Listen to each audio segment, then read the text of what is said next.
Estamos así, terminando el estudio del credo de Nicea, que empezamos hace muchísimo tiempo. Terminamos la semana anterior de la parte del credo, de las características de la iglesia. Creo en la iglesia que es una santa, católica y apostólica. Explicamos ampliamente los 4 aspectos de la iglesia que da énfasis el credo de Nicea, que es la profesión de la iglesia por los últimos 1700 años. Y ahora entramos en la profesión del credo, que dice, confesamos que hay un solo bautismo. El credo de Nicea confiesa que la iglesia tiene un solo bautismo. Aparentemente eso pues parece una contradicción, porque el bautismo el Señor lo mandó a hacer como parte de la salvación, pero todo en la historia de la iglesia tiene un porqué. Gracias a Dios nosotros tenemos historia.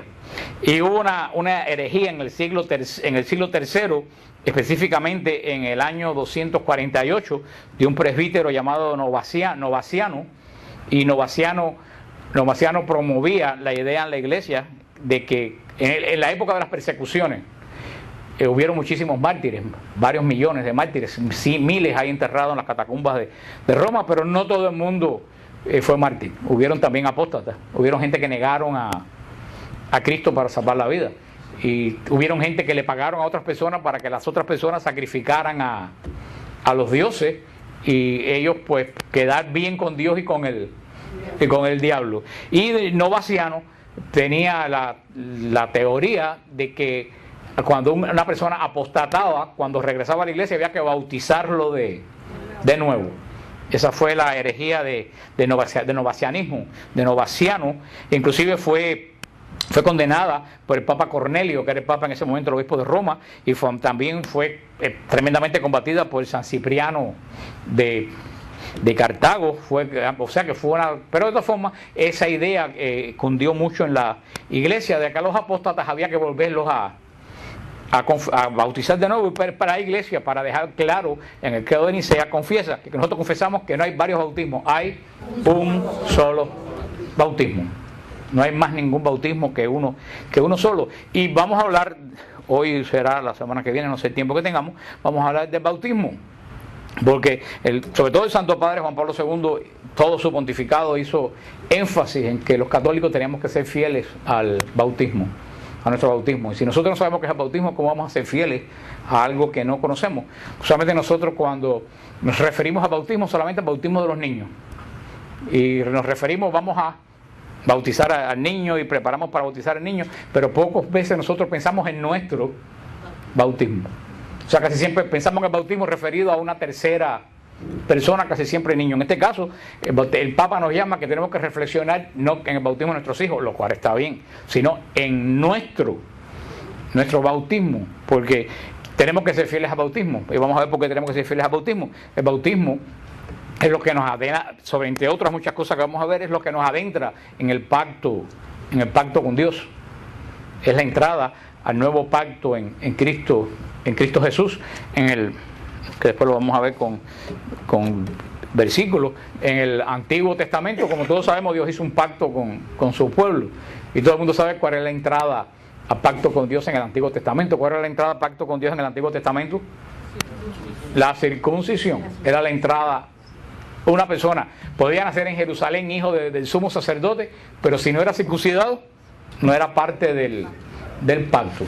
Y por eso, y todo el mundo que conoce a los judíos hasta el día de hoy saben a qué edad se circuncidan los niños judíos. ¿A qué edad se circuncidan los niños judíos, ustedes saben? A los 8 días de nacido. A los 8 días de nacido los judíos circuncidan a los niños. Según esa ataques que tenemos de las iglesias protestantes, que dice que porque nosotros bautizamos a los niños, yo no he visto nunca a nadie atacar a los judíos. Los protestantes, que conocen también la Biblia, nunca los he visto criticar a los judíos. Dice que los niños no se pueden bautizar temprano porque no entienden nada, ¿no? Entonces, niños judíos que los circuncidaban a los 8 días de nacido, pues también los judíos también están equivocados. Gracias a Dios, entonces estamos equivocados los judíos, los católicos, estamos equivocados la mayoría de los creyentes de la fe de Abraham. Y hay una cosa muy importante: los judíos circuncidaban a sus niños a los 8 días de nacido, porque todo padre bueno judío quería que su hijo fuera parte de la alianza lo más rápido posible.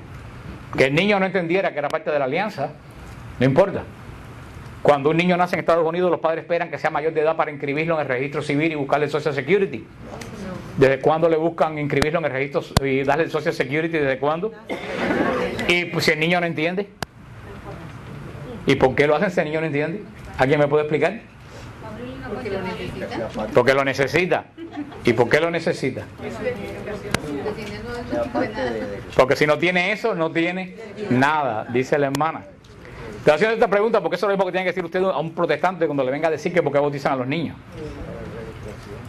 Como dijo la hermana, si no tiene Social Security, no tiene nada. ¿Por qué no tiene nada?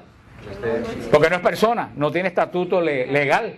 Y lo más importante, no puede beneficiarse de nada que da este país. Pues el niño que no se bautiza no es nada delante de Dios, no puede beneficiarse de las bendiciones del pacto.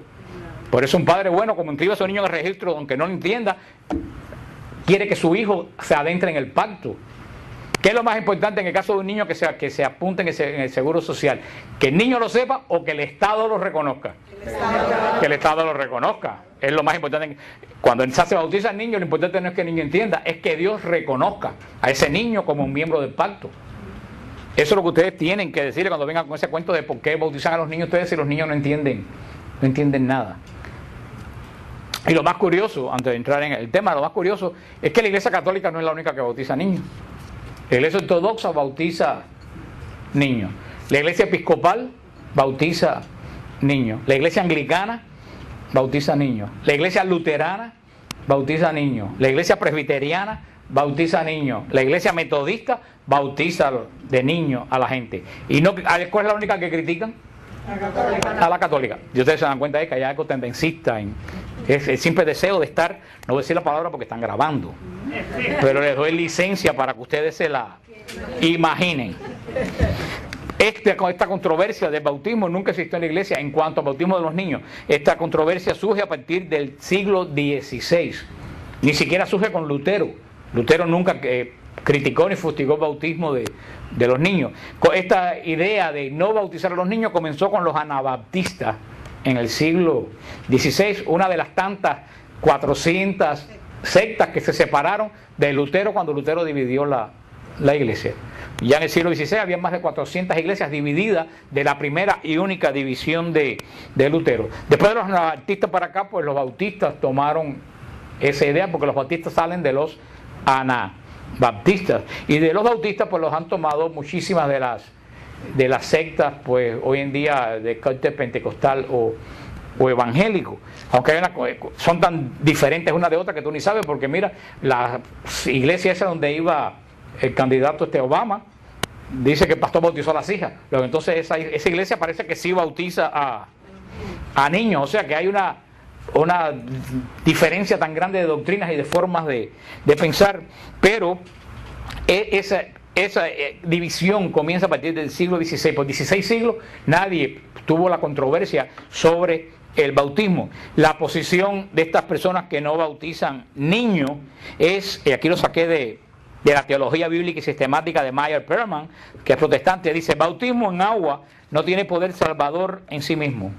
Se bautiza a la gente no para que sea salva, sino porque es salva. Por lo tanto, no podemos decir que el rito sea absolutamente necesario para la salvación. La elección del convertido a la gracia y gloria de Dios es completada al ocupar su lugar públicamente como miembro de la Iglesia de Cristo. Esta es la posición de Meyer Perman, un teólogo protestante. O sea que para ellos el bautismo es sencillamente una profesión de fe de una persona que ya ha encontrado la fe, que ha encontrado el camino. Entonces viene a la iglesia y se para aquí y dice: bueno, yo hago profesión pública de fe, no es un rito importante. ¿Cuál es esta es la posición protestante de esas iglesias protestantes que no bautizan? Porque como les dije, hay iglesias protestantes que sí bautizan. ¿Cuál es la posición católica? Dice el Catecismo de la Iglesia: el santo bautismo es el fundamento de toda vida cristiana, el pórtico de la vida en el Espíritu y la puerta clave, el acceso a los otros sacramentos. Por el bautismo somos liberados del pecado y regenerados como hijos de Dios. Llegamos a ser miembros de Cristo y somos incorporados a la iglesia y hechos partícipes de su misión. Ese es el punto de vista de la iglesia católica. La iglesia protestante, que es un simple acto de confesión pública de fe. La posición católica, que más que eso, que es un acto que nos incorpora a la iglesia, nos libra del pecado y nos hace hijos de Dios. Esos son las 3 puntos del bautismo. Primero, que nos hace, que nos libera del pecado original. Segundo, que nos hace hijos de Dios. Y tercero, se dice nos hace miembros de la iglesia, por eso quiere decir que nos introduce en el pacto con Dios.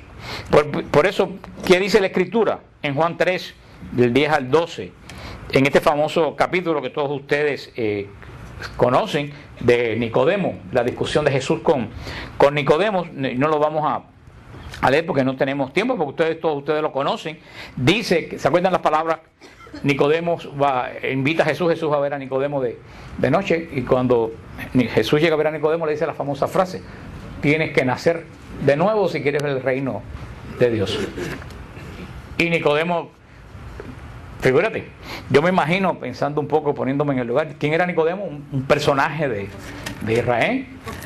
José, no. Se llamaba, yo creo que se llamaba Joseph, Nicodemo se llamaba. Nicodemo era un personaje de Israel, un maestro, miembro de Sanedrín, un personaje importante que invita a un carpintero de 30 y tantos años. Fíjate que lo invita de noche, parece que para no perder de su reputación, viéndolo hablar con... Yo me imagino que Nicodemo pensaría que Jesús se iba a sentir muy honrado porque él lo hubiera invitado, ¿no? Todo un personaje que sabe Dios lo difícil que era ver a Nicodemo. Y cuando llega Nicodemo, Jesús en vez de decir: ay, señor Nicodemo, muchas gracias por invitarme, qué bueno que usted me ha dado la oportunidad de conocerlo. ¿Qué fue lo que le dijo Jesús a Nicodemo? Si no naces de nuevo, no entras al reino de Dios. Yo imagino que Nicodemo se quedaría totalmente alucinado, porque a nosotros nos suena conocido de los siglos que lo estamos repitiendo, pero para ese hombre era la primera vez en la vida que el mundo escuchaba esa palabra de nacer de nuevo. Para nosotros es conocida, pero para ese hombre no. Por eso es la lógica, la respuesta de Nicodemo: ¿cómo un viejo puede nacer de nuevo? ¿Acaso me puedo meter en el vientre de mi madre? Y Jesús se lo vuelve a decir: de verdad, en verdad te digo. Cuando Jesús dice en el Evangelio, amén, amén, tico vobis, en verdad te digo, quiere decir que va a decir algo que es esencial. En verdad te digo, si no naces del agua y del Espíritu, no puedes entrar al reino de Dios. O sea, aquí ya Jesús está diciendo a Nicodemo que este nacimiento no es un nacimiento carnal, es un nacimiento espiritual. Y le dice: lo que nace de la carne es carne, pero lo que nace del Espíritu es espíritu. Y le dice a Nicodemo: ¿y usted que es maestro de Israel no sabe eso? Y ese es el centro de la buena noticia: nacer del agua, del Espíritu, nacer de nuevo. Lo dice Jesús: lo que nace de la carne es carne. Nosotros nacemos de nuestros padres, de nuestras madres, y nos pueden dar la vida carnal, pero no nos pueden dar la vida espiritual. Nosotros nacemos en la carne de nuestros padres y tenemos un segundo nacimiento. El segundo nacimiento es por el Espíritu Santo. ¿Cuál es el segundo nacimiento? Primer nacimiento en la carne, cuando nacemos como hijos de nuestros padres. Segundo nacimiento a través del agua y del Espíritu, cuando nacemos como hijos de Dios. Es el nacimiento espiritual del creyente. O sea que son los dos nacimientos. De estar oyendo radio protestante, los católicos hemos terminado usando terminología protestante. Y yo la gente decir: ay, porque yo nací de nuevo en un retiro con Salvador Gómez, yo nací de nuevo en un retiro del monasterio. Como yo oiga a alguien decir que nació en un retiro mío de nuevo, se va a tragar Van a ser de verdad el cuadro con el incienso de Rosana que ahogaba medio coro hoy. En ningún retiro mío ni de nadie nace nadie de nuevo. Ningún hombre tiene poder para hacer nacer a nadie de nuevo. El primer nacimiento es de la tierra, el segundo nacimiento es de lo alto y viene por el Espíritu. Solamente un hijo de Dios, así como un hijo de hombre solamente nace de hombre, un hijo de Dios solamente puede nacer de Dios. Y la forma la dio Jesús, por el agua y por el Espíritu. Y después decir: vayan a bautizar en el nombre del Padre, del Hijo y del Espíritu Santo. El cristiano, vamos a ver después, nace por el agua del bautismo y por el poder del Espíritu Santo. Es el segundo nacimiento que ningún hombre te lo puede dar porque lo que da la carne solamente da carne. Ese es el gran misterio. A mí me decía una vez, yo hablando con un pastor bautista, amigo mío, que le dije, bueno, si el bautismo no sirve para nada, explícame qué es lo que quiere decir nacer por segunda vez del agua y del espíritu. Pero no, eso de nacer del agua es que cuando el niño nace está en la placenta y la placenta tiene agua. Yo dije, verdaderamente yo creo que yo no tengo mucho más que seguir hablando con semejante adoquín. Porque vaya, yo le dije, me ha caído, pero entonces si la placenta nace después o el niño nace junto con la placenta. El niño está metido en el agua de la placenta, luego entonces es un solo nacimiento, entonces no hay un segundo nacimiento. El agua de la placenta, ¿en cuál nacimiento sería? En el primero, porque la mujer no para el niño y después para otro niño con la placenta para un segundo nacimiento, y dice que uno nace del agua en el segundo. Pero es que las personas cuando no tienen, es que yo siempre digo que las personas cuando no tienen razón se vuelven ilógicas. Y verdaderamente, esa es una de las respuestas más absurdas que yo he oído en mi vida, pero usted oirá muchas respuestas a lo mejor parecidas. Nacer del agua, del espíritu, porque lo que nace de la carne es la carne, y lo que nace del espíritu es espíritu. Por eso yo creo que el 90% de los católicos, a pesar que se dan las charlas bautismales y todo eso, no entiende todavía lo que es la importancia del bautismo, ni nosotros mismos entendemos la importancia de nuestro bautismo.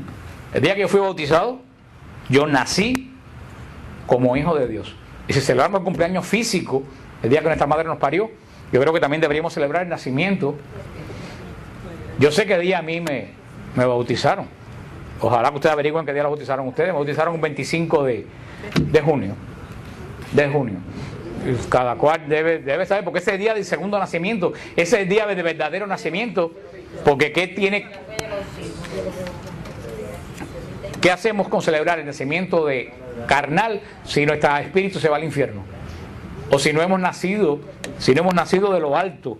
Eso es la importancia del bautismo. Primeramente, que nacemos de nuevo como ¿qué? Como hijos de Dios.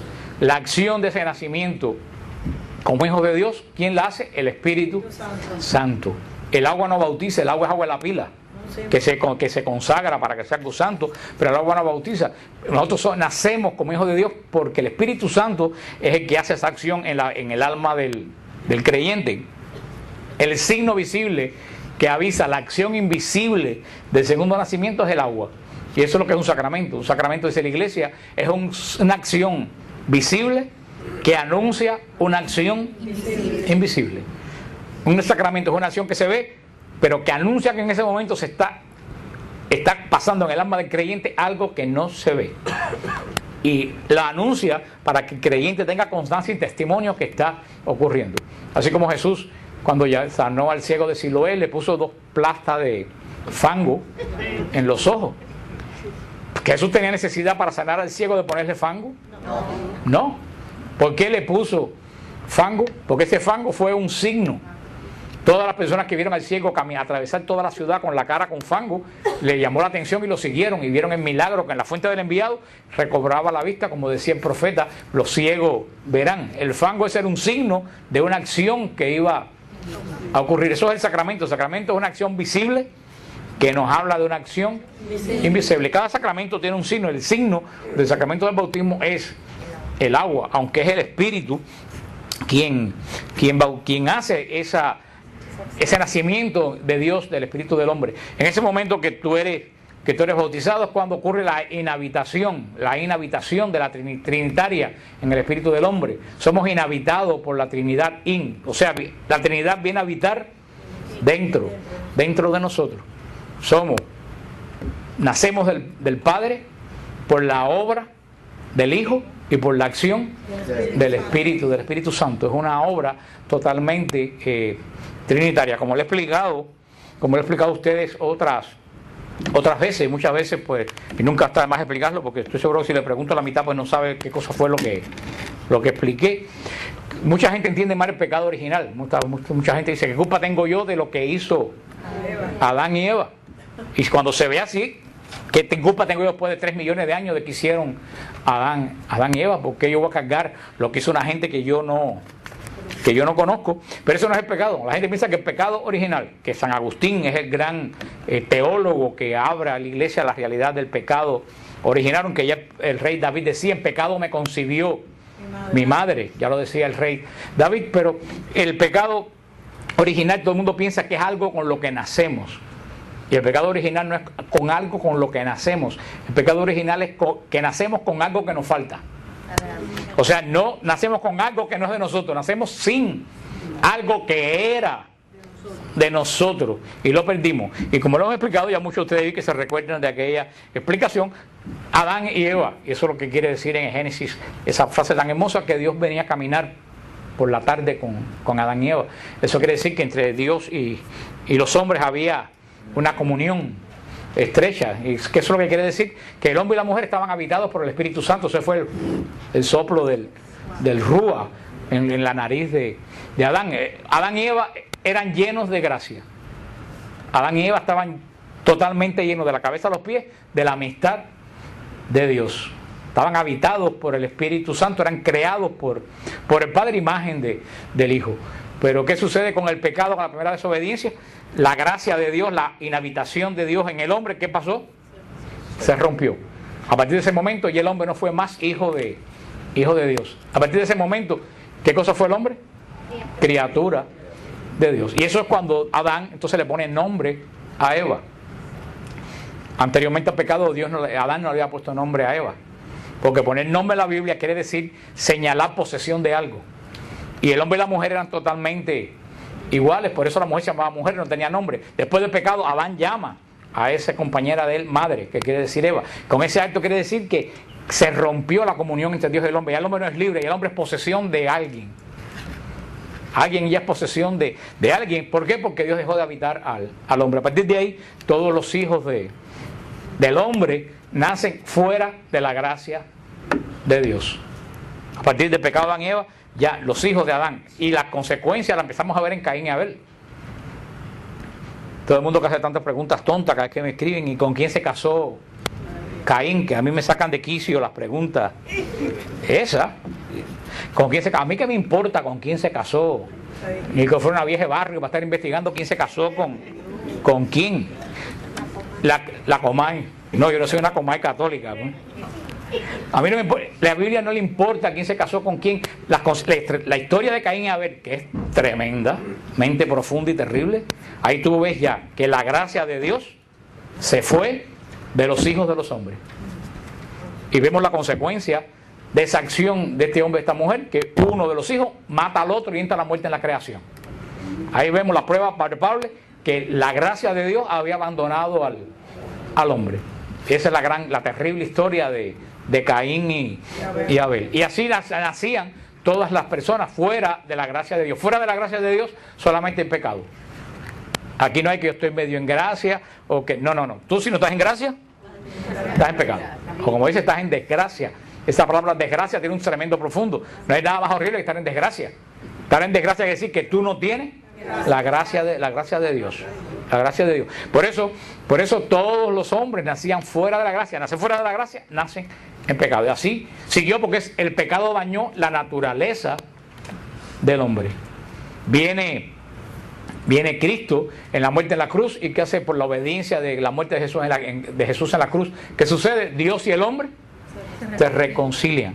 Pero la naturaleza humana del hombre ya está dañada por el pecado. Ya no era como al principio. Entonces ahora el hombre nace por la reconciliación de Cristo con Dios, entre el hombre y Dios, y es lo que muchas veces nosotros no entendemos. No es que Cristo nos reconcilió a cada uno de nosotros. Quien reconcilia a Cristo con Dios es al hombre. ¿Y con quién reconcilia a Cristo a Dios con el hombre? Con él mismo. Él, al ser hombre, como hombre y ser obediente totalmente a Dios, hace la reconciliación con Dios. No es una persona determinada. En Cristo está reconciliada con Dios toda la raza humana. Él reconcilia al hombre, genéricamente, con todo, no genéricamente, todos en uno con Dios. A partir de ese momento podemos volver a ser habitados por la gracia.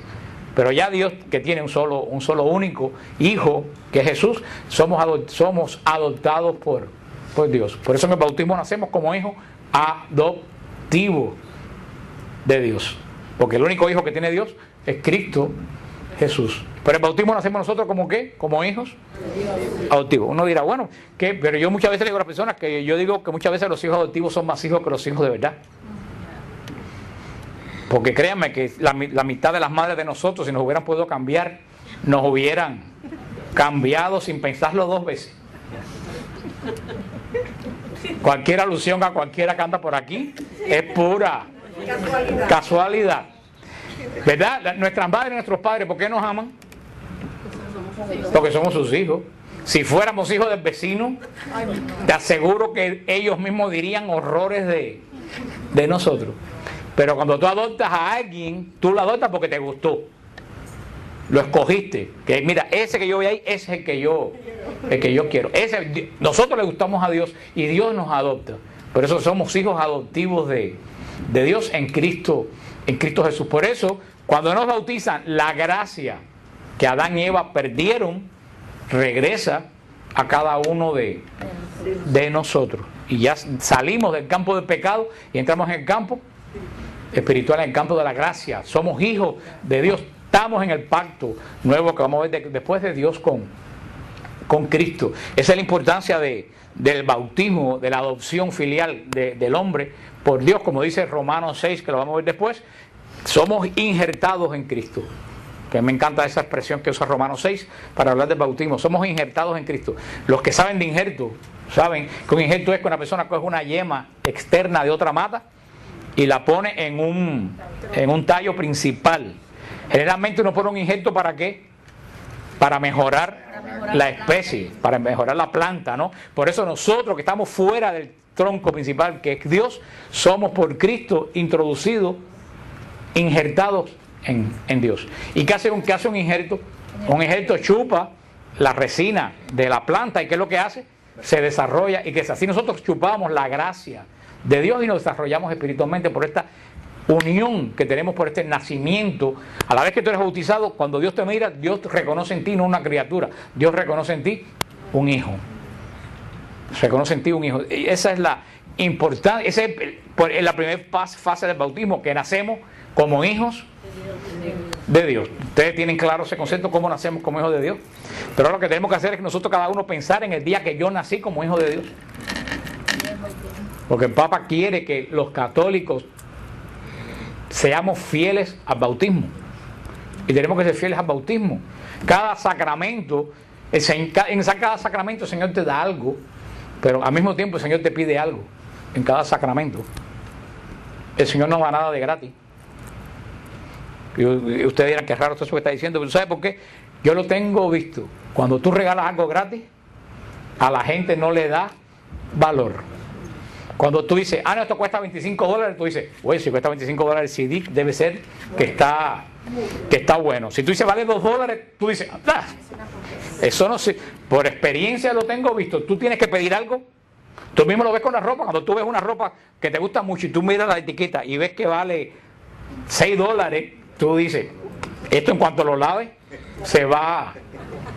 Por eso, el Señor nos da en los sacramentos, pero también nos pide algo a cambio. Por eso cada sacramento, el Señor te da una gracia, pero te pide una fidelidad a esa gracia. ¿A qué estamos llamados en el bautismo? ¿Cuál es la exigencia de Dios en el bautismo? ¿Qué cosa nos da Dios en el bautismo? La paternidad divina. Nacemos como hijos de Dios. En el bautismo Dios nos exige que vivamos como hijos de Dios. Esa es la gran responsabilidad del bautizado. La responsabilidad del bautizado es vivir como hijo de Dios. Y viene la gran pregunta que el Papa Juan Pablo II insistió tanto que se hiciera: ¿vivo yo como hijo de Dios? Un hijo bueno, por supuesto, trata de vivir agradando a su padre. Cualquier hijo en su familia que es bueno, trata de agradar a su padre. Y el hijo se pone contento cuando el padre se siente orgulloso de él. Bueno, el Señor nos pide que nosotros vivamos así. Primero que vivamos agradando a nuestros padres. Por eso primero que tenemos que, para poder agradar a Dios, tenemos que saber qué cosa le agrada a Dios. Porque si yo no sé qué cosa le agrada a Dios, ¿cómo yo voy a vivir agradando a Dios? Por eso, para eso tenemos la Sagrada Escritura y el Magisterio de la Iglesia. Para saber qué cosa agrada a Dios. Y Jesús fue bien simple. Jesús fue bien simple. No como la antigua ley con los 613 preceptos. Jesús fue bien simple cuando dijeron, ¿qué hay que hacer para tener la vida eterna? Jesús lo dijo: ama a Dios como a ti, ama a Dios sobre todas las cosas y al prójimo como a ti mismo. Dijo, ahí está la ley y los profetas. Esa es la regla evangélica. Si tú cumples esa ley, olvídate de lo demás, eres salvo. Primero que todo, amar a Dios. Todo el que no ama a Dios primeramente está en idolatría. Amar a Dios primero, y tú dirás, ay, pero qué crueldad, voy a amar más a Dios que a mis hijos. Pues sí tienes que amar más a Dios que a tus hijos, porque si tú amas a tus hijos más que a Dios, tus hijos van a ser unos pesados. Y tu casa va a ser un desastre. Cuando tú amas a Dios sobre todas las cosas, tu hijo ocupa el lugar que tiene que ocupar, tu esposa, tu esposo ocupa el lugar que tiene que ocupar, el trabajo en tu vida ocupa el lugar que tiene. Cuando tú sacas a Dios de ese lugar y pones cualquier cosa en el lugar de Dios, todo el resto se vira patas arriba. Por eso lo primero es amar a Dios sobre todas las cosas. Y el segundo, al prójimo. Si tú ves, esta ley es una cruz. Amar a Dios sobre todas las cosas. Y al prójimo, ahí está la cruz, ahí está la salvación. Y la regla de amar al prójimo es muy sencilla, también la dejó Jesús implícita. No le hagas al otro lo que no te gusta que te hagan a ti. Punto. Ahí no hay que estudiar. Ahora, para no hacerle al otro lo que tú no quieres que te hagan a ti, para amar al otro como a ti mismo, tú tienes que empezar por amarte tú. Porque si tú no te amas, ¿a quién tú vas a amar? Y esa es la gran que la gente no entiende. Yo amo a todo el mundo, pero no amo. Mentira, yo no conozco a nadie que ame a los demás si primero no se ama. Esto no es egoísmo. No es ponerte en primer lugar, es amarte. Amarte tú. Cuando tú te amas tú puedes amar a los... El problema de mucha gente que no ama a los demás es que están descontentos con ellos mismos. Y ese es el problema. Si tú te paras todos los días, como he dicho otras veces, y la gente se ríe, pero es que no tengo otro ejemplo, y te paras en el espejo y te miras y dices, estoy de madre, qué feo estoy gordo como una ballena, nada me queda bien, mire estos pelos como lo tengo, para cómo estoy, soy pesado y no tengo gracia ninguna. Cuando tú sales para la calle, ¿a quién tú vas a amar, hermano? Empiezas a mirar, aquella me está mirando porque seguro que está pensando que el vestido que yo tengo lo tengo arrugado, y aquel que está allí me está mirando porque está pensando que yo soy un pesado. Y estoy diciendo en forma de juego, pero eso es muy cierto. Para tú amar a los demás, tú tienes que comenzar por amarte a ti mismo. Es decir, yo soy un hijo de Dios y soy irreemplazable e irrepetible en el plan de Dios. Como yo no va a haber otro. Y Dios me tiene escrito en la palma de su mano. Cuando entendemos eso, nosotros podemos empezar a amar a los demás. Que quieran que no, todo esto tiene que ver con el bautismo. Ese es el gran compromiso de los cristianos, amar a Dios sobre todas las cosas y al prójimo como a ti mismo. Si ustedes se fijan, y eso está clarísimo en la ley, aquí en la Escritura, Jesús no habló para nada de teología. Pablo es el que habla de teología. Jesús no habló nada de teología. Todo lo que hay aquí es muy sencillo. Una mujer estaba barriendo y se le perdió una moneda y dejó todo lo que estaba haciendo. Un pastor se le perdió una oveja, un padre tenía un hijo bueno. Si ustedes ven, todo lo que Jesús habló es de las relaciones humanas. Por eso, por el bautismo nacemos como hijos de Dios y tenemos la obligación de vivir como hijos de Dios. Por eso el Santo Padre, lo voy a repetir, insisto con eso, nos llamó. Tenemos que ser fieles al bautismo. Y para ser fieles al bautismo tenemos que pensar y tenemos que meditar en nuestro bautismo. Y darle gracias a nuestros padres por habernos bautizado, porque antes de tener conciencia fuimos hijos de Dios. Fuimos injertados en Cristo y fuimos miembros del pacto. También nos hace hijos de Dios, nos quita el pecado original, que ya vimos lo que es quitar el pecado original, y luego nos hace miembros de la iglesia, nos inscribe en el libro de la vida.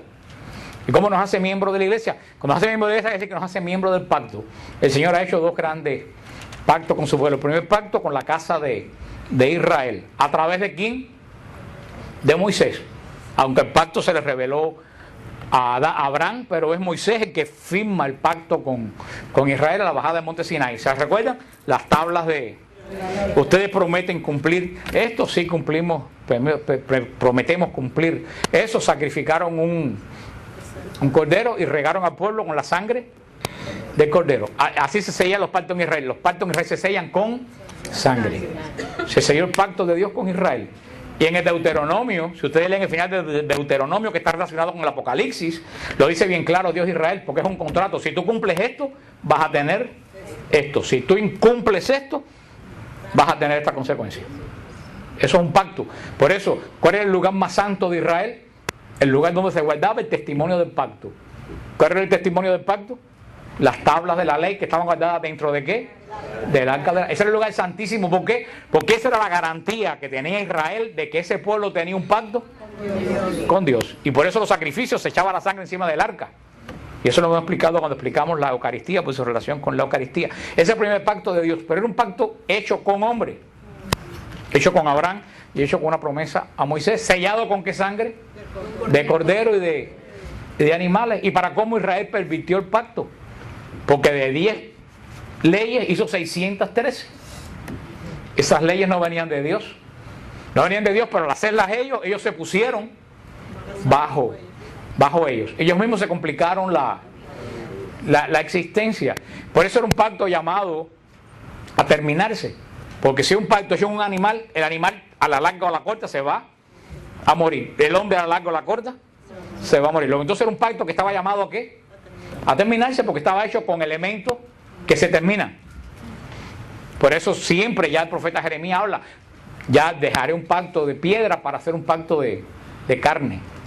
Escribiré en los corazones de los hombres. Ya se sabía que ese pacto se iba a acabar. Y aunque ustedes crean que no, eso tiene que ver con el arca de la alianza que se perdió. El arca de la alianza no se perdió. El arca de la alianza Dios mandó a retirarla. Si ustedes leen Macabeos, dice que Jeremías enterró el arca en Monte Nebo, allá a la salida de Jerusalén, cuando venían los babilonios, y cuando Jeremías cerró, que fue allá, alguien le habló, y cuando fue a virar para ver en qué lugar quedó el arca, ya no pudo encontrar el lugar donde se guardó el arca.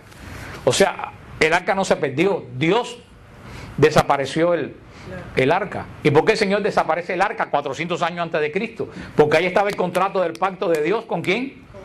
Con Israel. ¿Israel había cumplido el pacto? No, Dios le dijo, tú no lo cumples, rompemos el contrato. Fue el pueblo quien lo incumplió. Por eso el testimonio del pacto hace 400 años que no existía. O sea que cuando Cristo viene a la tierra, lo que había en el templo de Jerusalén era un simulacro de culto. Porque ¿se acuerdan dónde se hacía el perdón del pecado? ¿Dónde se tiraba la sangre? Arriba de la tapa del arca. ¿Había arca? No. Entonces, ¿qué hacía el sumo sacerdote ese día? Nada. Con guardar las apariencias. Como la gente que va a misa a 45 minutos, esperar que se acabe para cumplir con Dios. Ese pacto se acabó. En la cruz comienza, es cuando se acaba el pacto, cuando Jesús dice, todo se ha cumplido o consumido. Cumplido no quiere decir, cuando Cristo dice todo se cumplió, la palabra que se cumplió es en el sentido como que una persona que está en la cárcel y dice, ya yo cumplí la sentencia. Quiere decir que se agotó lo que estaba viviendo. Eso quiere decir, Cristo en la cruz agotó ¿qué cosa? La ley. La ley se agotó, la antigua ley se agotó en la cruz. Cuando dice todo se cumplió, quiere decir que todo el Antiguo Testamento quedó cumplido. Y Jesús en la cruz hace el nuevo pacto. Por eso que la cortina del templo se rasga de arriba abajo. Dice, ya este culto y este pacto. Y San Pablo va a decir después en Hebreo que en ese momento el culto de Dios pasa de ser físico a espiritual. Es el culto celestial, que tiene que ver con la Eucaristía y es otro tema. Pero por eso entonces, recuerden, ese primer pacto lo hizo el pueblo de Israel, porque el pueblo de Israel fue bañado con la sangre de él. Por eso la circuncisión. Cuando al niño se le hace la circuncisión, el kit de la circuncisión no es por gusto. El kit de la circuncisión judío es que cuando le cortan al niño ahí, el niño echa sangre. Y cuando el niño echa sangre, esa sangre que echa el niño lo adentra ¿en qué? En el pacto de Moisés. En el nuevo pacto, ¿quién pone la sangre en el nuevo pacto? Cristo. Ninguno de ustedes en el bautismo le sacan sangre ni nada por el estilo. Por eso ya no, porque el pacto nuestro no está hecho por cada uno de nosotros con Dios. El pacto de nosotros lo hizo Jesús con Cristo. Por eso es un pacto eterno. El pacto del Cordero de Israel se acabó porque el Cordero era un Cordero que moría. El pacto de nosotros lo hace el Cordero de Dios que es inmortal. Por eso el nuevo pacto es eterno. La sangre del Cordero que se rezaba a Israel encima, que hizo el sellamiento del pacto, esa sangre de Cordero tenía valor simbólico. Ahora, La sangre que se derrama en el nuevo pacto es la sangre de Cristo. Por eso el pacto no es tuyo y mío. ¿El pacto de quién es? De Cristo con Dios. Ahora yo entro en ese pacto a través de ¿qué? Del bautismo. Cuando tú te bautizas, por eso tú no tienes que poner sangre como la circuncisión, porque la sangre ya la puso. ¿Y quién la puso? Cristo. Cuando tú te bautizas, tú entras en el pacto que hizo Cristo con Dios. ¿Ustedes entienden eso? Eso en el bautismo, tú te adentras en ese pacto. ¿Y qué todo pacto tiene? Tiene lo que tú ofreces y lo que tú... Sabemos cuál es el precio de ese pacto, la vida eterna. Y todas las bendiciones que tienen al que sigue al Cordero, que pueden ser materiales, pero todas no son materiales. Porque muchas veces me escriben con el lío ese de la superfe, que si le pido al Señor un Cadillac o un Volvo, el Señor me lo va a dar. Y yo estoy seguro que el Señor prospera a quien lo sirve. Yo no tengo duda de eso. Pero la experiencia mía me lo ha dicho que el Señor nunca te da para que te sobre. Porque el Señor sabe que el día que te sobre, no te ve más en muchísimo tiempo. Y lo dice el Padre nuestro: danos hoy nuestro pan. No dice dame el pan de hoy y de mañana y de pasado, por si acaso. No, dame el pan. Cuando tú recibes, y mucha gente aquí lo sabe y yo lo sé, el Señor nunca te va a dar de más, pero tampoco te va a dar de menos. Por lo menos lo he visto en mi vida. Nunca te falta. No te sobra, pero tampoco te... Ahora he visto mucha gente que le ha sobrado y se han perdido por lo que les ha sobrado. Las bendiciones que promete el Señor más que nada, porque es que inclusive si tú no tienes bendiciones espirituales, tú no puedes apreciar las bendiciones materiales. Esos hijos que crían los padres, que se lo dan todo desde que nacen, todo, ¿valoran lo que los padres hicieron por ellos? ¿Valoran lo que tienen ellos? No. Por eso los americanos ricos tienen mucha razón, muchas veces ponen a los hijos en el periódico y todo eso, porque el niño tiene que saber el valor. Y así pasa con nosotros. Para nosotros verdaderamente saber el don de Dios, tenemos que saber el valor y tenemos que ganarnos esa bendición de Dios. Pero sobre todo, las bendiciones del pacto son tremendas bendiciones espirituales. Mucha gente dice que los malos duermen bien. Yo digo, sí, pero el problema es cuando se despiertan. Cuando se despiertan, yo no quiero estar en los zapatos de ellos. He visto muchos despertares de los malos terribles. Que la gente ha dicho, mira qué suerte tiene fulano, mira cómo sinvergüenza que es, como tiene dinero. Y yo le digo a la gente, ¿tú crees que el dinero solamente, más que nadie que yo sé la falta que hace el dinero? Créanme. Que yo de vez en cuando le digo, viejo, pues tu madre, pero de lo que me vas del lado allá, tirame un poco ahora. Y descuéntamelo. Yo sé, como decía un guajiro de allá en mi pueblo, Dios aprieta pero no suelta. Y yo le decía, no suelta, es Dios aprieta pero no ahoga. Y él decía, no, que a mí no me suelta. Pero verdaderamente, yo sé la necesidad que hace falta el dinero, pero hermano, conozco mucha gente con muchísimo dinero, que lo que tienen es un sufrimiento encima y un enredo arriba que no hay quien lo arregle. He visto muchos palacios que adentro son prisiones. Sí, señor. Y he visto muchos apartamentos humildes que adentro son palacios. Todo está en dependencia de lo fiel que tú seas al bautismo. Por eso es que la iglesia, y ya no me queda tiempo, la semana que viene vamos a ver los versículos bíblicos que avalan esto que dice la iglesia sobre el bautismo y el bautismo en la iglesia primitiva a través de los padres de la iglesia. Pero dice la declaración Gaudium et Spes del Concilio Vaticano, que dice alegría y esperanza. Dice, los hijos de Adán se encuentran despojados de la semejanza divina, deformada por el primer pecado. Eso está en la Constitución del Concilio, que aquí lo tenemos escrito en el Catecismo de la Iglesia. Antes de terminar, una cosa que se me había olvidado, que yo le expliqué una vez aquí, me se me olvidó, yo expliqué una vez lo que era la concupiscencia. Y lo expliqué, y después vino el padre Francesco y dijo las consecuencias de la concupiscencia, y una doña que no está aquí hoy dijo, ¿nos puede explicar qué cosa es la concupiscencia? Y hacía 2 semanas que yo había explicado qué cosa era la... Y se sienta muy cerca de mí. No está aquí, así que no piensen que es nadie, no está aquí. Así que yo no le tiré la Biblia por la cabeza de milagro. ¿Qué cosa es la concupiscencia? La concupiscencia, dice la iglesia, que es esa tendencia mal que tenemos nosotros. ¿Por qué? Porque a pesar de que el Señor nos ha adoptado como hijos y nos ha dado la gracia santificante, nuestra naturaleza humana está dañada por el pecado original. ¿Cuál es el pecado original? La desobediencia. Entonces, nuestra carne tira continuamente ¿a qué? A desobediencia. Esa batalla que hay en todo, cada uno de nosotros, entre la gracia y la desobediencia, esa desobediencia que nos ala es la concupiscencia, es la tendencia al mal. El Señor nos viene con una varita mágica y nos quita la tendencia al mal. El Señor nos dice, tienes tendencia al mal por tus padres. Yo que soy tu padre ahora te doy las armas para que venzas esa tendencia al mal. Pero la concupiscencia, porque si ya Cristo nos hubiera redimido del pecado a todo el mundo, como dicen salvo siempre salvo, todos fuéramos ángeles. No tuviéramos que tener las batallas internas que mismo Pablo decía. Le he pedido 7 veces al Señor que me quite esta espina. 7 veces, el gran San Pablo, con cuyo año jubilar estamos. Pablo tenía una espina que no lo dejaba vivir. Mucha gente ha especulado, nadie sabe, nunca dijo cuál era la espina. Pero Pablo tenía algo trabado adentro que le estorbaba en la vida espiritual. Él dice, 7 veces le pedí al Señor que me lo quitara. Y dice, el Señor me contestó, te basta mi gracia. Le dijo, yo no te lo quito, quítatelo tú, para eso te he dado la gracia. Da la batalla.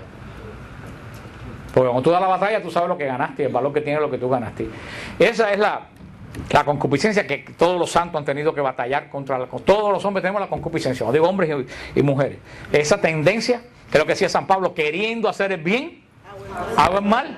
Y eso se aplica, creo que todos nosotros en algún momento de la vida hemos dicho, pero ¿por qué hice esto si yo sabía que no podía ni lo debía? Sin embargo, cogí y lo hice.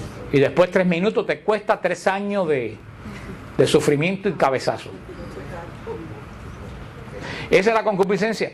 Esa es la tendencia. El Señor no nos quita la tendencia mal porque nuestro cuerpo viene dañado. Es como muchas veces los hijos de los adictos engendran hijos adictos, a pesar que esos niños nunca en la vida han cogido droga. O una persona con HIV se la traspasa al hijo, a pesar del hijo nunca haber tenido relaciones con él. Nosotros hemos heredado la concupiscencia de la parte física de nuestros padres.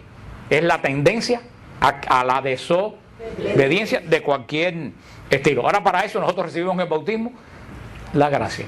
Esa batalla entre la concupiscencia y la gracia es lo que te hace a ti, que San Pablo explicar en Gálatas, en Colosenses después, te hace a ti ser espiritual o ser carnal. Si gana la concupiscencia, tú eres carnal. Si gana el espíritu, tú eres espiritual. Entonces esa batalla cada uno de nosotros la tenemos que dar internamente, con la frase que el Señor le dijo a Pablo, te basta. El Señor nos ha inhabitado con la Trinidad. Eso son María, son Isabel de la Trinidad. Yo les invito a leer los libros de Sor Isabel de la Trinidad, que nació en Dijon, donde nació Santa Juana Francisca de Chantal. Como esta muchacha de 26 años, que vivió 2 años en el Carmelo, ha escrito lo que ha escrito sobre la inhabitación trinitaria en el espíritu del hombre, que dimos un retiro en Tampa sobre la inhabitación trinitaria en el corazón del hombre. La semana que viene vamos a ver los versículos bíblicos que nos refuerzan que el bautismo sí es un nuevo nacimiento, y vamos a ver qué hacía la iglesia primitiva con el bautismo, para terminar esta parte de que confieso que hay un solo bautismo para perdón de los pecados. Después veremos la resurrección de la carne y la parucía. ¿Hay alguna pregunta sobre esto? Para pasar a los anuncios, ¿hay alguna pregunta sobre esto? Sobre esto.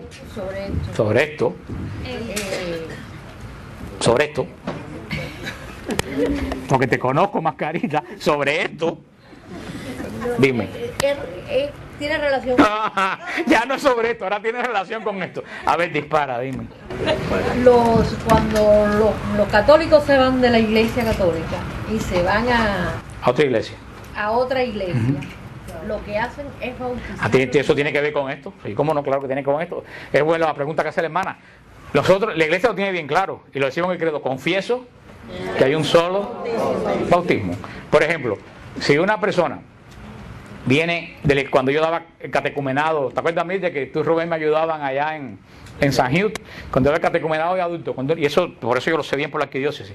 Cuando una persona viene de una iglesia protestante, que ha sido bautizada en el nombre del Padre, del Hijo y del Espíritu Santo, y en agua, la iglesia no lo vuelve a bautizar, porque creemos que hay un solo bautismo. Sin embargo, tú te vas a una iglesia protestante y te vuelven a meter en una piscina. Eso es un bañito. Porque hay un solo bautismo. Y eso es esas son las incongruencias de la iglesia protestante. Ellos dicen que las obras no sirven para nada. Y entonces te vuelven a bautizar. Eso no es una obra. Si ya te bautizaron. Eso es una incongruencia para mí. Pero ese volverte a bautizar eso es totalmente, tú sabes, ese nuevo bautismo que la gente que se va de la iglesia católica reciben en la iglesia protestante de nuevo, ¿tú sabes qué cosa es? Ese es el sellamiento de su apostasía. Eso quiere decir, yo renuncio a toda mi fe católica y al bautismo que recibí encarnado en Cristo para meterme en otro lado. Ese sellamiento de apostasía es ese bautismo. Porque un solo bautismo, el bautismo en agua, en el nombre del Padre, del Hijo y del Espíritu Santo, es válido aunque lo haga un ateo. En caso de muerte, si un ateo sabe que ese niño es hijo de católico, lo quiere bautizar y tiene la intención de bautizarlo en el nombre del Padre, del Hijo y del Espíritu Santo con agua, ese bautismo es válido, aunque lo ha hecho un ateo. En caso de bautizar, todo cristiano puede bautizar. En caso de peligro, todo cristiano puede bautizar, porque el mandamiento de bautizar es para toda la iglesia. La iglesia lo ha regulado a los presbíteros y a los obispos para que haya una constancia de que esa persona es un bautizado, porque ese libro del bautismo es lo que marca la vida de todo sacramental, de todo católico. Por eso que se exige pero bueno, mira, aquí tenemos a Manuel, perdóname, coge ejemplo, tenemos a Manuel que se bautizó en esta Pascua. Manuel venía de la iglesia pentecostal. Manuel, párate para que te vean, que después del bautismo algo lo espantó, pero bueno, aquí está otra vez Manuel, bienvenido. Pero ¿por qué volvieron a bautizar a Manuel? A Manuel lo volvieron a bautizar por una característica. A él lo bautizaron con agua salada en la playa.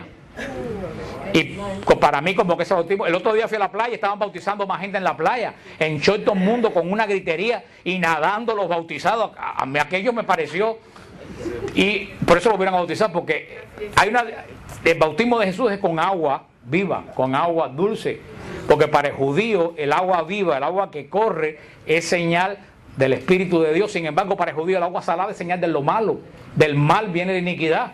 Por eso los que bautizan en agua salada en el mar, yo me hizo pensar lo que estaban haciendo allí, estaban bautizando a la gente en iniquidad. Pero los mormones bautizan en el nombre del Padre, del Hijo y del Espíritu Santo, pero no es válido. ¿Por qué no es válido? Porque el concepto que tienen del Hijo, del Padre y del Espíritu Santo es diferente al concepto que tenemos nosotros. Entonces, ellos no creen en la Trinidad. No creen en la Trinidad. Lo del... entonces no vale ese... No, yo no sé ni si... Yo creo que no bautizarán tampoco, pues si está Jesús ahí, ¿para qué va a bautizar? Otra cosa que les quiero... No, me alegro la aclaración. Una cosa que les quiero aclarar, porque me viene en mente con la pregunta que hizo ella, que sí tiene que ver con esto. Una cosa muy interesante. Jesús nunca se bautizó católico. Raymond, ustedes conocen a Raymond, que pertenece a qué ministerio. Él tenía una secretaria que pertenecía a la iglesia del pastor Agüero. Que yo nunca en mi vida he estado más cerca del crimen que en ese momento. Porque yo voy a lo largo del carro y Raymond, mira, que esta hermana no entiende lo que es el bautismo. Yo le explico lo que es el... Me dice, pero Cristo se bautizó a los 33 años. Y le digo, pero ven acá, hija, le explico. Cristo no se bautizó católico. El bautismo de Cristo no es el bautismo de la iglesia. El bautismo de Cristo es un ritual judío que hasta el día de hoy se hace. Cuando una persona se convierte a judaísmo, se tiene que circuncidar, tiene que aceptar la ley y se tiene que meter en una piscina. Es un ritual judío de inmersión, por eso le llaman bautismo, porque el bautismo quiere decir sumergirse, que se hacía para cuando un judío hacía penitencia, hacía ese ritual como conversión, como que van a comenzar las cosas nuevas. Por eso que los fariseos cuando ven a Juan bautizando no le preguntan ¿qué haces? Le preguntan ¿con qué poder tú estás haciendo eso? Porque eso se hacía en el templo. O sea, Jesús nunca se bautizó con el sacramento del bautismo. Primero porque no lo necesitaba. Porque no necesita ser hijo de Dios, porque Él es hijo de Dios. El bautismo, ¿cuándo comienza el bautismo? El día de Pentecostés, porque hasta que no baja el Espíritu Santo, no hay sacramento, porque ¿quién hace el sacramento? El Espíritu Santo. Entonces, lo de Juan no era el bautismo de la iglesia. ¿Ustedes entienden eso? Sí, señor. Y esa mujer, no, pero Jesús se bautizó a los 33, a los 30. Pero bueno, hija, ok, tú te bautizas a los 30 porque Cristo se bautizó a los 30. Bueno, crucifícate a los 33. A ver, vaya, para que seas ya totalmente evangélica. Porque le estoy explicando eso que hizo Jesús. Y eso ustedes tienen que tenerlo en mente. Lo de Jesús no fue nuestro bautismo, fue un ritual judío. ¿Ustedes entienden eso? ¿Tú tenías una pregunta? ¿Alguno de ustedes tiene? Sí. Si nace un niño y no llega a llegarse a bautizar y muere. Y muere. Ok, muy buena pregunta. Si un niño muere sin bautizar, ahí quienes primero tienen responsabilidad son los padres. Esos son los primeros responsables de todo. El Señor les va a contar. Porque si un niño está en peligro lo primero que tiene que hacer un padre que lo sepa es coger agua. Mi sobrinito nació y le tuvieron que hacer una operación recién nacido en el estómago y yo lo bauticé en el lavamano del hospital. Eso es lo primero. Ahora, ha habido tanta, como todo, la desinformación que hay, que el otro día sacaron por decir que decía que el Papa había eliminado el limbo, que vació el limbo. Le digo, primero que nada, ningún Papa tiene ningún poder para cambiar ninguna doctrina de la Iglesia. El limbo nunca ha sido doctrina de la Iglesia. El limbo fue una interpretación que se le pidió a los teólogos de la Edad Media, de la misma pregunta que me hizo la hermana, que es lo que a todo el mundo le da vuelta en la cabeza: ¿qué pasa con los niños que no están en el pacto, que no están bautizados? Y los teólogos de la Edad Media dijeron que no sabían y que se quedaban en un limbo. Quiere decir que no sabían si eran salvos o si no eran salvos, pero nunca se declaró doctrina. Eso fue una interpretación teológica. El Papa Benedicto XVI, Juan Pablo II le pidió eso mismo a los teólogos, con todo el avance que hay de los estudios escriturales, le dijo a los teólogos: ¿qué pasa con los niños que mueren sin ser bautizados? Y estos teólogos dieron ya una respuesta más sensata. Dijo: los encomendamos a la misericordia de Dios. No sabemos qué pasa. La Iglesia no inventa. No sabemos qué pasa. No quiere decir que quitaron el limbo, porque el limbo nunca existió como doctrina. Fue una interpretación teológica. Le dice la Iglesia: no sabemos qué sucede, dice la Iglesia, pero sabemos que Jesús, que ama tanto a los niños y que es todopoderoso, porque Dios buscará la forma de dar la salvación al niño aunque no tenga el bautismo. Por eso tenemos que confiarlo, la misericordia de Dios, pero no podemos dar doctrina porque no tenemos base para sustentar esa. Y los niños abortados. Tienes que ser niño no para entrar en el... Exactamente, como Dios ama tanto a los niños que no tienen el bautismo, Dios todopoderoso buscará alguna forma. Por ejemplo, los mártires que morían antes de recibir el bautismo, los mártires que eran catecúmenos y eran martirizados por la fe, la Iglesia decía que recibían el bautismo de sangre, que la sangre que ellos derramaban era su propio bautismo. Los niños abortados. Será lo mismo también, a lo mejor reciben bautismo de sangre también, con su propia sangre, si viene a ver son mártires también. Sí, hermana, dígame usted, allá atrás. ¿No cree usted que sería una buena idea establecer la costumbre de celebrar el día del bautismo? Claro que sí. No solamente el día que nacemos. Claro, eso fue lo que dijo ahorita, que debíamos cada uno averigüe su fecha de bautismo y celebre el día del bautismo, que ese es el verdadero nacimiento. Claro que sí, eso es magnífica. Por lo menos tomen la iniciativa esta semana de averiguar qué día ustedes se bautizaron. ¿Alguna otra pregunta para pasar? Dime, para ti, a ver, Johan, dime. Después vamos para ti, terminamos ahí. A ver. Bueno, yo no sé, en la escuela yo vi una vez un libro que tenía una imagen de Moisés cuando bajaba del monte con las tablas, y había unas tablas que había roto. O sea, Él rompió el primer par de tablas. Entonces siempre quedé con la idea, ¿es que eran más de 10 mandamientos o cómo era la cosa? No sabemos, y me alegro mucho que la hayas roto por si acaso. Porque si con 10 no podemos, si llegan a ser 20, yo no quiero saber qué pasa. No, debe ser lo mismo porque Dios lo volvió a escribir. Moisés lo rompió porque ¿qué cosa es los mandamientos? El pacto. Y cuando baja de la montaña, ¿qué se encuentra con el pueblo? Que todavía no había bajado de la montaña, ya había roto el pacto, por eso es que rompió las tablas, pero Dios lo volvió a llamar cuando Dios se reconcilió con su pueblo y le volvió a dar las tablas que estaban. Pero el primer set de tablas fue las que se rompieron. En Venezuela hay una costumbre antes del bautismo de la iglesia que dicen echarle agua al niño y se celebra al niño y se bautiza. No, eso antiguamente le llamaban el agua de socorro.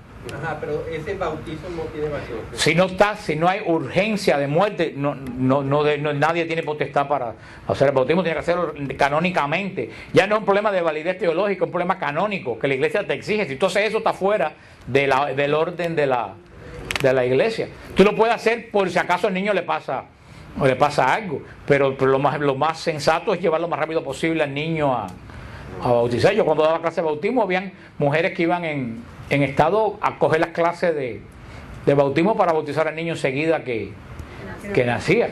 Y hay gente que espera 6 o 7 años por negligencia, después al niño le pasa algo que Dios no lo quiere. Y hay gente que coge a los padrinos y después llaman a la iglesia diciendo: quítame el padrino porque me fajé con él. Y no hay padrinos que se quitan. A la vez que Dios sella algo, es para siempre. La última pregunta. A ver, ella, después Rubén y ya, más preguntas. Una pregunta de duda que tengo. A ver.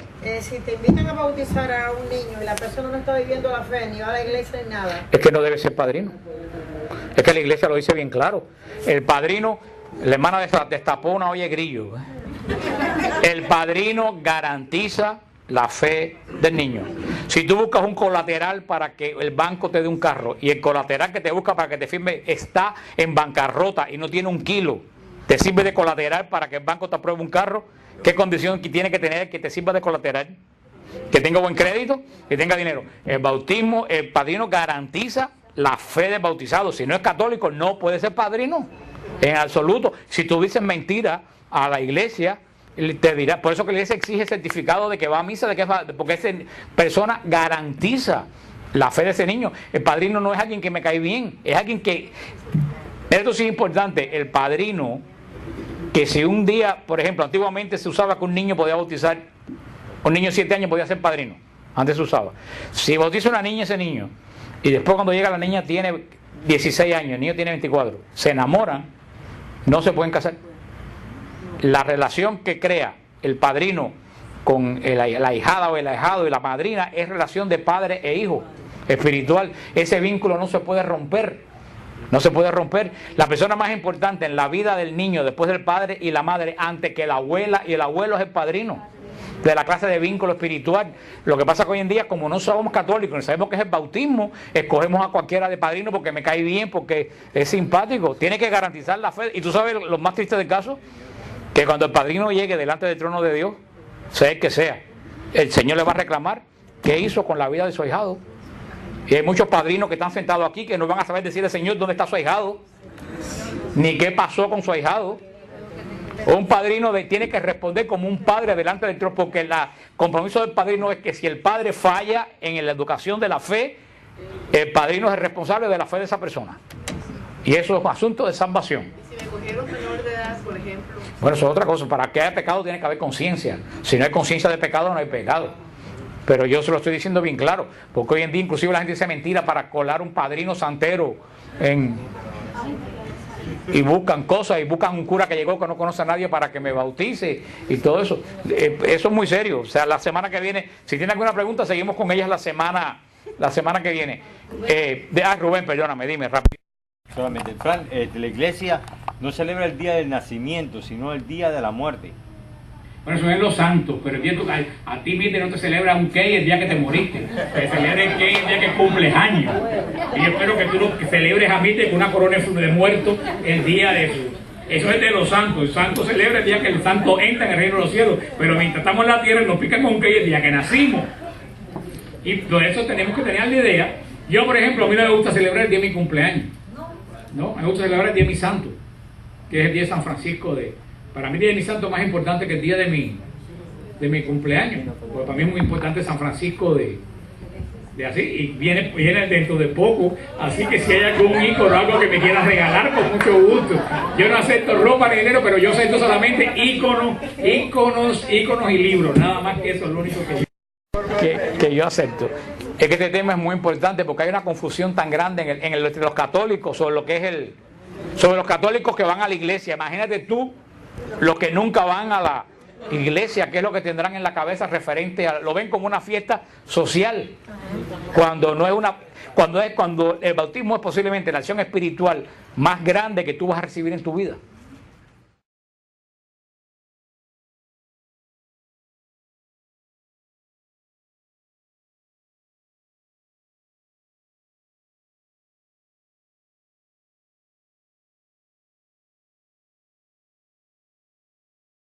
La Biblia, nunca los he visto criticar a los judíos. Dice que los niños no se pueden bautizar temprano porque no entienden nada, ¿no? Entonces, niños judíos que los circuncidaban a los 8 días de nacido, pues también los judíos también están equivocados. Gracias a Dios, entonces estamos equivocados los judíos, los católicos, estamos equivocados la mayoría de los creyentes de la fe de Abraham. Y hay una cosa muy, muy importante: los judíos circuncidaban a sus niños a los 8 días de nacido, porque todo padre bueno judío quería que su hijo fuera parte de la alianza lo más rápido posible. Que el niño no entendiera que era parte de la alianza, no importa. Cuando un niño nace en Estados Unidos, los padres esperan que sea mayor de edad para inscribirlo en el registro civil y buscarle el Social Security. ¿Desde cuándo le buscan inscribirlo en el registro y darle el Social Security? ¿Desde cuándo? Y pues, si el niño no entiende, ¿y por qué lo hacen si el niño no entiende? ¿Alguien me puede explicar? Porque lo necesita. Porque lo necesita. ¿Y por qué lo necesita? Dependiendo de eso, pues nada. Porque si no tiene eso, no tiene nada, dice la hermana. Estoy haciendo esta pregunta porque eso es lo mismo que tiene que decir usted a un protestante cuando le venga a decir que por qué bautizan a los niños. Como dijo la hermana, si no tiene Social Security, no tiene nada. ¿Por qué no tiene nada? Porque no es persona, no tiene estatuto legal.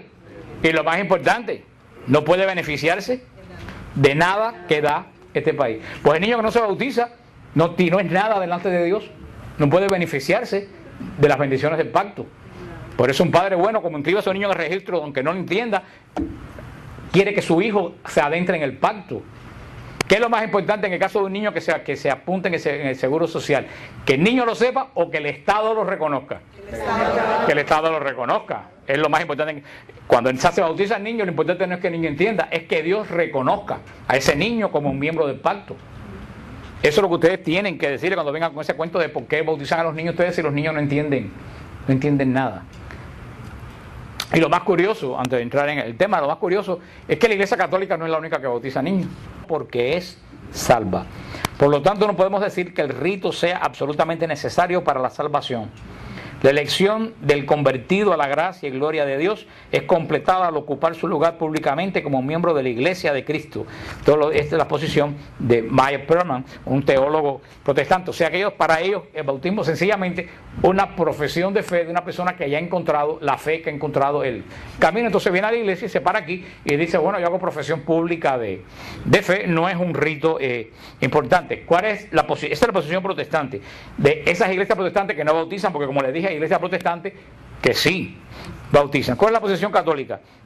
Dice el Catecismo de la Iglesia: el santo bautismo es el fundamento de toda vida cristiana, el pórtico de la vida en el Espíritu y la puerta clave, el acceso a los otros sacramentos. Por el bautismo somos liberados del pecado y regenerados como hijos de Dios. Llegamos a ser miembros de Cristo y somos incorporados a la iglesia y hechos partícipes de su misión. Ese es el punto de vista de la Iglesia Católica. La Iglesia Protestante, que es un simple acto de confesión pública de fe. La posesión católica, que es más que eso, que es un acto que nos incorpora a la iglesia, nos libra del pecado y nos hace hijos de Dios. Esos son las tres puntos del bautismo. Primero, que nos libera del pecado original. Segundo, que nos hace hijos de Dios. Y tercero, se dice nos hace miembros de la iglesia, por eso quiere decir que nos introduce en el pacto con Dios. Por eso, ¿qué dice la Escritura? En Juan 3, del 10 al 12, en este famoso capítulo que todos ustedes conocen, de Nicodemo, la discusión de Jesús con Nicodemo. No lo vamos a leer porque no tenemos tiempo, porque todos ustedes lo conocen. Dice, ¿se acuerdan las palabras? Nicodemo invita a Jesús va a ver a Nicodemo de noche, y cuando Jesús llega a ver a Nicodemo le dice la famosa frase: tienes que nacer de nuevo si quieres ver el reino de Dios. La iglesia ortodoxa bautiza niños, la iglesia episcopal bautiza niños, la iglesia anglicana bautiza niños, la iglesia luterana bautiza niños, la iglesia presbiteriana bautiza niños, la iglesia metodista bautiza de niños a la gente. ¿Y no, cuál es la única que critican? A la católica. Y ustedes se dan cuenta de que hay algo tendencista es el simple deseo de estar, no voy a decir la palabra porque están grabando, pero les doy licencia para que ustedes se la imaginen. Esta controversia del bautismo nunca existió en la iglesia en cuanto al bautismo de los niños. Esta controversia surge a partir del siglo XVI. Ni siquiera surge con Lutero. Lutero nunca criticó ni fustigó el bautismo de los niños. Esta idea de no bautizar a los niños comenzó con los anabaptistas en el siglo XVI, una de las tantas 400 sectas que se separaron de Lutero cuando Lutero dividió la iglesia. Ya en el siglo XVI había más de 400 iglesias divididas de la primera y única división de Lutero. Después de los anabaptistas para acá, pues los bautistas tomaron esa idea, porque los bautistas salen de los anabaptistas, y de los bautistas pues los han tomado muchísimas de las sectas, pues hoy en día de corte pentecostal o evangélico, aunque son tan diferentes una de otra que tú ni sabes, porque mira, la iglesia esa donde iba el candidato Obama, dice que el pastor bautizó a las hijas. Luego, entonces esa iglesia parece que sí bautiza a niños, o sea que hay una diferencia tan grande de doctrinas y de formas de pensar, pero esa división comienza a partir del siglo XVI. Por 16 siglos nadie tuvo la controversia sobre el bautismo. La posición de estas personas que no bautizan niños es, y aquí lo saqué de la teología bíblica y sistemática de Meyer Perlman, que es protestante, dice: bautismo en agua no tiene poder salvador en sí mismo. Se bautiza a la gente no para que sea salva, sino en el credo de Nicea confiesa, que nosotros confesamos que no hay varios bautismos, hay un solo bautismo. No hay más ningún bautismo que uno solo. Y vamos a hablar, hoy será la semana que viene, no sé el tiempo que tengamos, vamos a hablar del bautismo. Porque sobre todo el Santo Padre Juan Pablo II, todo su pontificado hizo énfasis en que los católicos teníamos que ser fieles al bautismo, a nuestro bautismo. Y si nosotros no sabemos qué es el bautismo, ¿cómo vamos a ser fieles a algo que no conocemos? Solamente nosotros, cuando nos referimos al bautismo, solamente al bautismo de los niños. Y nos referimos, vamos a bautizar al niño y preparamos para bautizar al niño, pero pocas veces nosotros pensamos en nuestro bautismo. O sea, casi siempre pensamos en el bautismo referido a una tercera persona, casi siempre niño. En este caso, el Papa nos llama que tenemos que reflexionar no en el bautismo de nuestros hijos, lo cual está bien, sino en nuestro bautismo, porque tenemos que ser fieles al bautismo. Y vamos a ver por qué tenemos que ser fieles al bautismo. El bautismo es lo que nos adentra, sobre entre otras muchas cosas que vamos a ver, es lo que nos adentra en el pacto con Dios. Es la entrada al nuevo pacto en Cristo Jesús, que después lo vamos a ver con versículos. En el Antiguo Testamento, como todos sabemos, Dios hizo un pacto con su pueblo, y todo el mundo sabe cuál es la entrada a pacto con Dios en el Antiguo Testamento. ¿Cuál era la entrada a pacto con Dios en el Antiguo Testamento? La circuncisión era la entrada. Una persona podía nacer en Jerusalén hijo del sumo sacerdote, pero si no era circuncidado, no era parte del pacto. Y por eso, y todo el mundo que conoce a los judíos hasta el día de hoy saben a qué edad se circuncidan los niños judíos. ¿A qué edad se circuncidan los niños judíos? ¿Ustedes saben? A los 8 días de nacido. A los 8 días de nacido los judíos circuncidan a los niños. Según esa ataque que tenemos de las iglesias protestantes, que dice que por qué nosotros bautizamos a los niños, yo no he visto nunca a nadie atacar a los judíos. Los protestantes que conocen también Estamos así, terminando el estudio del credo de Nicea, que empezamos hace muchísimo tiempo. Terminamos la semana anterior de la parte del credo, de las características de la iglesia. Creo en la iglesia que es una santa, católica y apostólica. Explicamos ampliamente los 4 aspectos de la iglesia que da énfasis el credo de Nicea, que es la profesión de la iglesia por los últimos 1700 años. Y ahora entramos en la profesión del credo, que dice: confesamos que hay un solo bautismo. El credo de Nicea confiesa que la iglesia tiene un solo bautismo. Aparentemente eso pues parece una contradicción, porque el bautismo el Señor lo mandó a hacer como parte de la salvación, pero todo en la historia de la iglesia tiene un porqué. Y gracias a Dios nosotros tenemos historia. Y hubo una herejía en el siglo III, específicamente en el año 248, de un presbítero llamado Novaciano. Y Novaciano promovía la idea en la iglesia de que en la época de las persecuciones hubieron muchísimos mártires, varios millones de mártires, sí, miles hay enterrados en las catacumbas de Roma, pero no todo el mundo fue mártir. Hubieron también apóstatas, hubieron gente que negaron a Cristo para salvar la vida, y hubieron gente que le pagaron a otras personas para que las otras personas sacrificaran a los dioses, y ellos pues quedar bien con Dios y con el diablo. Y Novaciano tenía la teoría de que cuando una persona apostataba, cuando regresaba a la iglesia, había que bautizarlo de nuevo. Esa fue la herejía de Novacianismo, de Novaciano. Inclusive fue condenada por el Papa Cornelio, que era el Papa en ese momento, el obispo de Roma, y también fue tremendamente combatida por San Cipriano de Cartago. O sea que fue pero de todas formas, esa idea cundió mucho en la iglesia, de que a los apóstatas había que volverlos a bautizar de nuevo, y para la iglesia, para dejar claro